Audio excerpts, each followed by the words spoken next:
Osnovci ćuprejskih osnovnih škola minulog vikenda bili su vredni i pokazali zavidno znanje u poznavanju više nastavnih predmeta.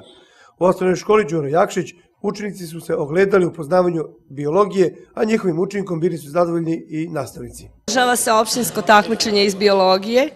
7 nastavnika je zaduženo, iz svih škola su došli iz Ćuprije, to je škola Đuro Jakšić, to je škola Vuk Karadžić i 13. oktobar. Takmiče se deca 5., 6., 7. i 8. razreda.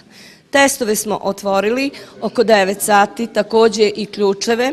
Sve ide po redu. 5. razred je već završio zadatke, 6. razred takođe, 7. je završava i 8. je u toku. Sve protiče onako kako treba, deca su izgleda dosta dobro uradila jer su nastavnici se maksimalno angažovali. Ove godine samo imamo po odelenju 4 učenika. Ono što raduje svakako je činjenica da su i ovom prilikom osnovci pokazali znanje za svaku pohvalu, što će im znatno biti od pomoći u daljem školovanju.